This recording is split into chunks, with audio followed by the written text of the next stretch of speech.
Bonjour à tous et bienvenue dans un nouvel épisode de la Pause Tech. Vous vous apprêtez à décoller ou vous intéressez au Mavic Air 2. Nous allons voir aujourd'hui l'application DJI Fly de A à Z. Vérifiez que vous êtes bien abonné et c'est parti, générique.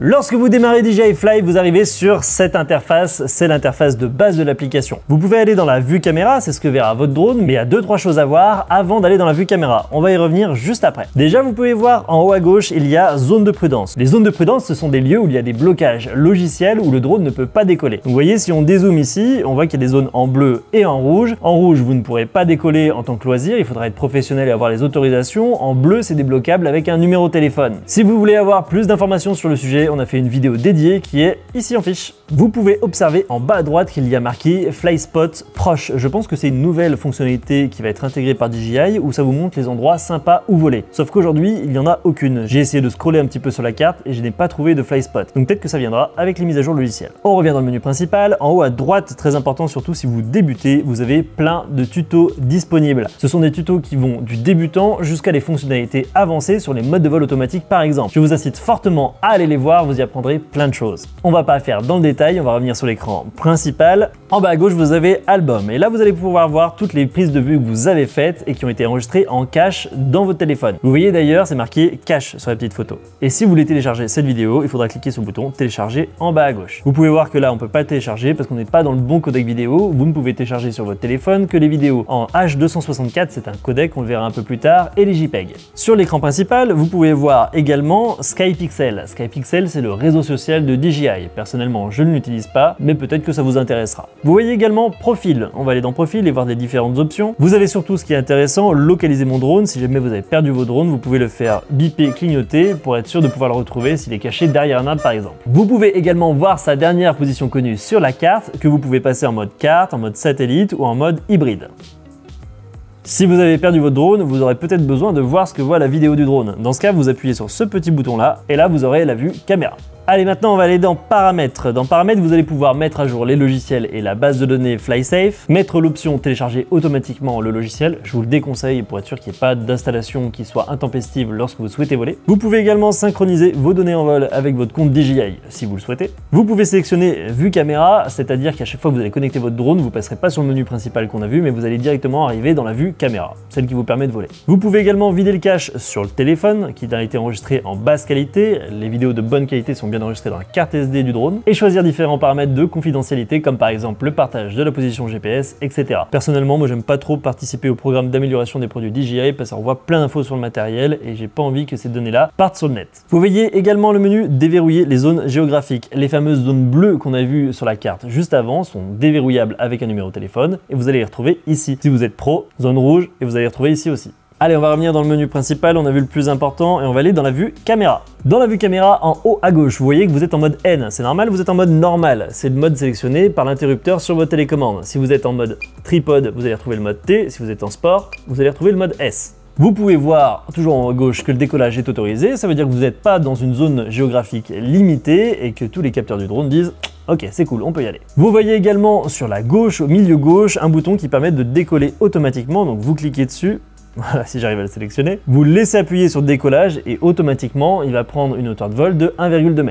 Privilégiez toujours de décoller en manuel. En bas à gauche, on va pouvoir retrouver la carte qu'on a vue tout à l'heure. Donc déjà, vous pouvez l'agrandir ou la mettre en plein écran. Vous pouvez choisir d'avoir la vue normale, la vue également satellite ou la vue mixte. Moi, je préfère la vue mixte, comme ça on voit les axes routiers en plus de la vue satellite. Hop, on va zoomer sur notre position. Vous avez différentes petites options sur la droite. Si vous cliquez sur I, vous voyez que vous pouvez mettre les zones d'exclusion, les zones de conseil, les zones de warning, etc. Moi, je désactive toujours les zones orange et jaune parce que ça me donne du conseil dont je suis déjà au courant, c'est les zones de vol des aéroports, etc. L'important, c'est surtout de voir les zones bleues et rouges qui vont être bloquantes pour pouvoir voler. Vous avez également une petite gomme. Lorsque vous allez voler, ça va marquer le trajet de votre drone en fait avec une sorte de trait blanc et vous allez pouvoir l'effacer avec cette petite gomme. Vous voyez également que vous pouvez remettre le point home sur la position de l'appareil ou sur la position du pilote, réorienter le nord de la carte et comme on l'a vu, voilà, remettre en carte ou en satellite. vous retrouvez l'option localiser votre drone avec émettre des bips, c'est l'option qu'on avait vue dans le menu principal. Allez, on revient sur la vue principale. Vous pouvez voir également, à part la petite carte, que vous avez des indications de vitesse. Vous en avez deux, la vitesse horizontale et la vitesse verticale. Vous voyez également H, c'est la hauteur de vol par rapport au point de départ. Attention, ce n'est pas l'altitude. Vous pouvez tout à fait vous retrouver avec une hauteur de vol négative si votre drone va plus bas que le point de départ. Vous avez également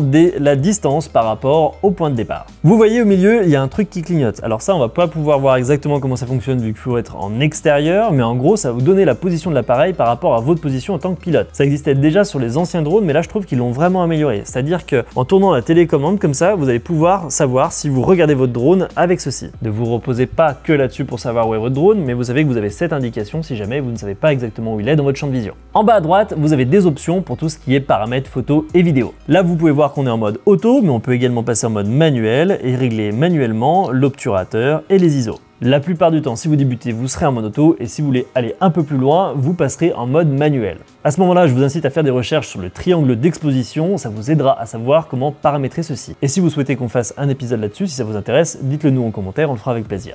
On remonte au milieu à droite, on a le petit bouton play qui permet de revenir dans la galerie. Alors on va aller voir un peu plus précisément ce qu'il y a dans la galerie. Si vous allez sur la vidéo, vous pouvez voir que vous pouvez supprimer en bas à gauche, mais également télécharger. Et vous pouvez également couper. Donc vous pouvez en fait faire un pré-montage apparemment du rush. Là par exemple, je peux pas le télécharger parce que je suis en H265. Donc je vais tourner un bout de vidéo en H264 pour que vous puissiez voir ça. Hop, voilà, petit bout de vidéo.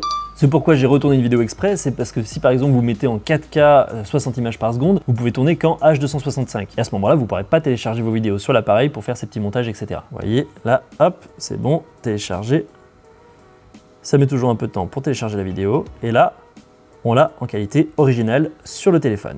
On peut donc la couper, rajouter des petits effets de vitesse, de couleur, etc. Très pratique pour publier rapidement sur les réseaux sociaux. Hop, on va quitter ce mode d'édition et vous pouvez le mettre en favori pour retrouver plus facilement vos plans favoris. Vous pouvez voir également le petit bouton partage qui vous permettra de publier sur les réseaux.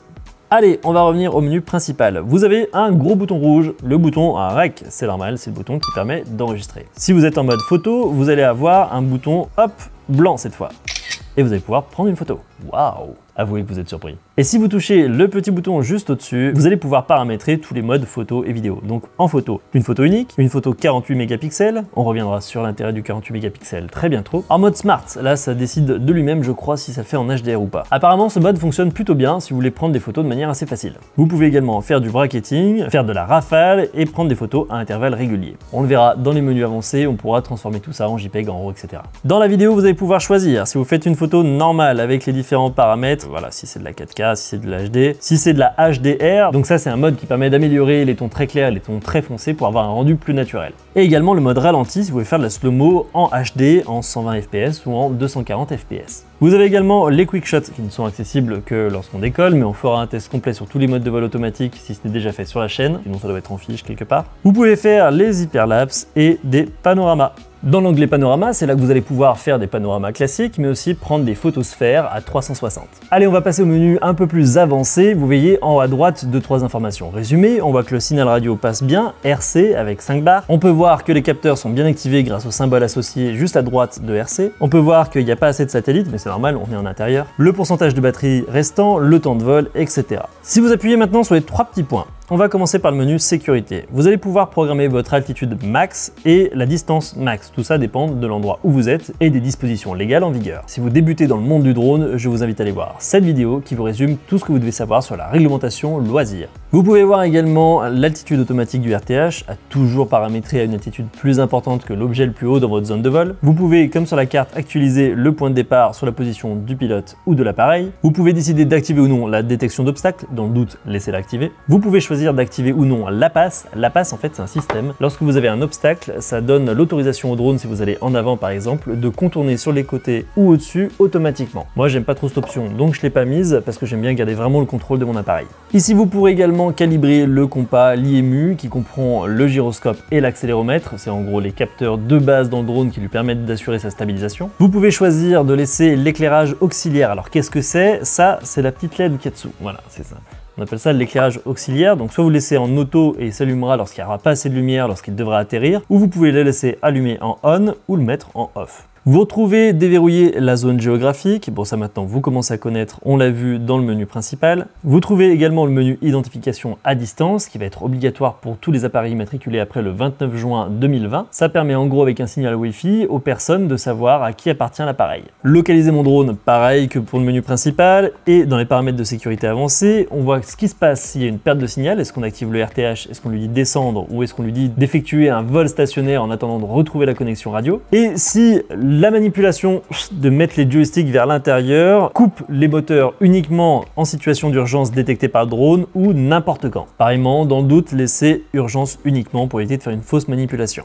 Allez, on revient dans le menu principal, on va dans contrôle maintenant. Vous pouvez voir les unités qui sont utilisées pour l'appareil, donc moi j'ai mis en kilomètres. Vous pouvez décider de mettre le mode nacelle suivre ou FPV. FPV c'est très particulier, la nacelle en gros sur l'horizon tue l'appareil, c'est pas très joli. Laissez le mode suivre dans le doute. Permettre la rotation de la nacelle, c'est très mal traduit du français. En gros, si vous l'activez, ça vous permet d'aller au-delà de l'horizon parce que la nacelle peut aller jusqu'à 30 degrés au-dessus. Donc si c'est activé, ça ira jusqu'à 30 degrés au-dessus, si c'est pas activé, ça restera à 0. Étalonner la nacelle en cas de problème, à la recentrer. Alors la recentrer en fait c'est lorsque vous guidez avec votre doigt comme ça, là si vous faites un appui long, vous pouvez faire un petit peu déplacer la nacelle sur les côtés. On va pouvoir retrouver le paramètre ici, si on recentre la nacelle, hop, ça la remet bien au centre, elle est bien recentrée à nouveau par rapport à son point de départ, voilà. On va le voir, cette option, on va être très facilement retrouvable avec le bouton fonction de la télécommande. Le mode des joysticks, vous savez si vous pilotez en mode 1, en mode 2. Si vous ne savez pas, c'est que vous êtes en mode 2. Et voici donc la personnalisation des boutons. Le bouton FN sur la radiocommande va vous permettre de faire deux choses, soit avec un simple clic, soit avec un double clic. Donc par défaut, avec un clic, on va recentrer la nacelle, on va la faire descendre et monter. Alors normalement ça marche. La dernière fois que j'ai testé, ça marchait. Peut-être que ça marche qu'en vol, ça doit marcher qu'en vol. Donc si vous faites un clic par défaut, ça baisse la nacelle à 0 degré et à 90. Et si vous en faites deux, ça allume la LED auxiliaire qu'on a vu juste en dessous. Voilà, on va passer sur le détail, on va aller dans caméra maintenant. Donc vous pouvez choisir de prendre des photos en JPEG ou en JPEG plus RAW, de les prendre en 4/3 ou en 16/9. L'anti-scintillement, c'est ce qui permet d'éviter que la vidéo scintille lorsqu'on est en intérieur. On va être en 50 Hz pour nous en Europe. Aux États-Unis par exemple, au Canada, si vous nous regardez, un très cher ami canadien, ça sera 60 MHz. Dans le doute, vous laissez en auto, il le fera automatiquement.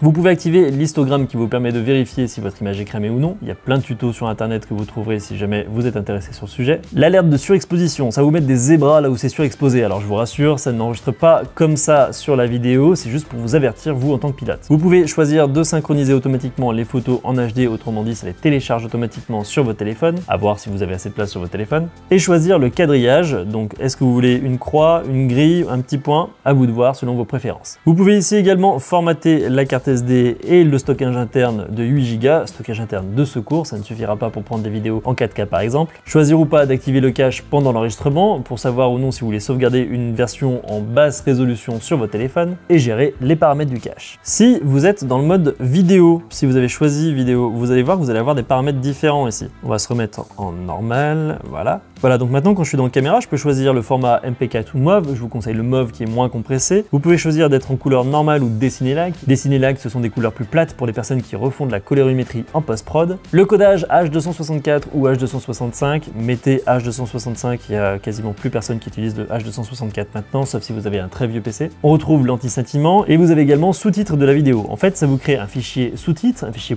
.str à côté du fichier MOV ou MP4 dans la carte SD et ça vous permet d'avoir des indications de position GPS, d'altitude, etc.